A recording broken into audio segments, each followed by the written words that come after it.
Hey everybody, this is the Facebook Ads with the Twang podcast. I'm your host, Ben Blackman, and today we're going to be talking about whether or not you should add income as part of your targeting when you're running your Facebook ads. Here comes episode 7.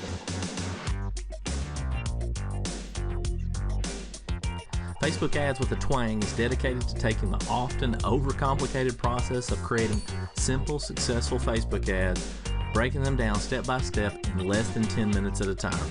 Let's get started. Welcome everybody to episode 70, and I hope you guys are having as good a day as I am. I literally just got back, took my oldest son Jace out to eat, and if you know anything about 14-year-old boys, they do not really want to hang out with their dads, especially out in public. So for me, it was awesome. His mom and his stepdad took him hiking yesterday, way up into the mountains, and it was like a super long hike. They were gone literally all day. I think I got the easy part of it. I got to take him out to dinner, so that made it easy for me.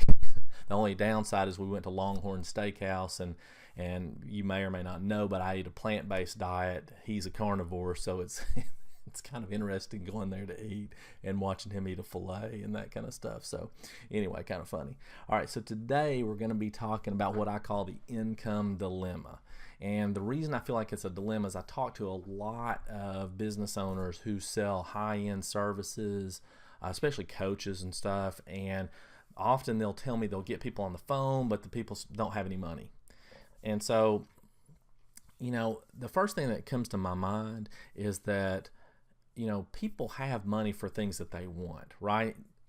I think it's just a knee-jerk reaction to say, hey, I can't afford it, or I don't have any money, or whatever it is. If it's something that's really of value to them, they'll figure out a way. And so a lot of people take that, when people say I don't have any money, take that initial objection and just, say, oh, they don't have any money, okay? And so they're trying to figure out how to fix their Facebook ad when really they need to fix their sales process. Or improve their sales skills and help these people and provide more value and help them figure out a way to get the money that they need to pay for your services. So that being said, I still want to show you how you can narrow your targeting by income and other means to potentially get in front of people who may have more means to purchase whatever it is that you're offering. Now, just so you know, Facebook used to have targeting and this is in the US. You can only target by income in the US, but I'm going to show you some other techniques in just a second. But Facebook used to have an option in the US where you could target people specifically by income level. So, by 25 to 50,000, 50 to 75, 75 to 100, and so on.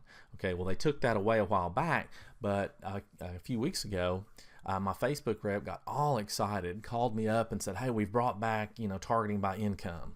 And she called me late on a Friday night. It was really kind of weird. She was so excited about it.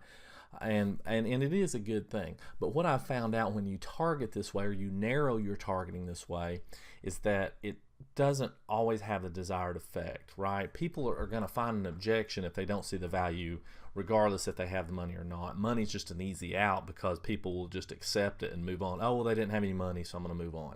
So thinking, if you're thinking is if you're targeting people who might have money will change the outcome, well, it may not actually change the outcome. Okay, so you just have to test it and see. Just remember that these leads may cost you more than other leads because you're going to be paying the Facebook tax because you're narrowing. Okay, so now I have my screen pulled up for those of you who are driving or listening to this elsewhere, so you want to check out the video later. And let's just kind of take a look at what this will look like actually in the ad set, because that's where you set your targeting. We're going to take a look at it. So we're going to first identify our ideal market without the income part of it, right? It's going to, in this case, we're going to talk about females aged 30 to 50 who are small business owners. I know I use that a lot, okay? And they're in the U.S., okay?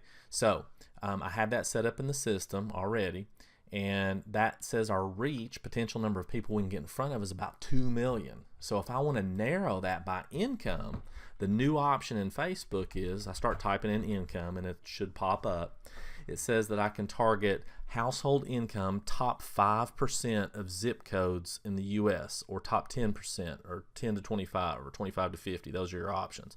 But what that means is that's people who live in the top 5% of U.S. zip codes by average household income based on publicly available information.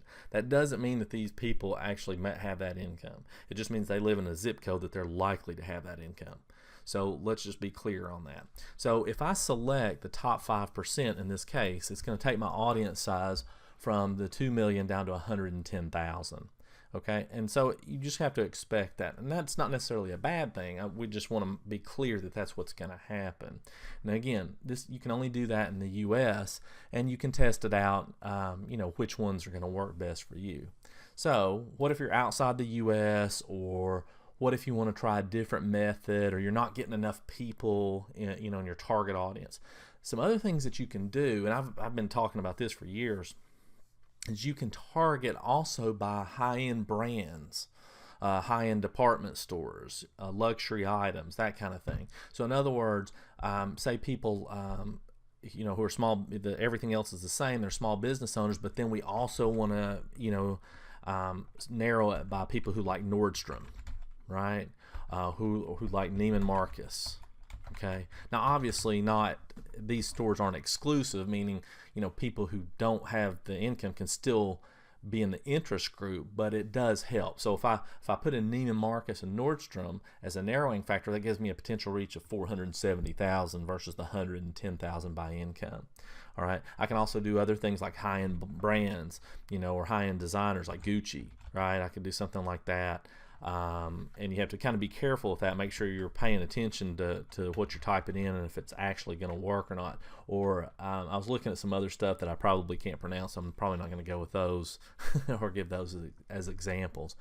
But I think that makes the point. So you can use these high-end brands to help narrow your targeting audience, and hopefully get in front of the people who have the disposable income that you're looking for.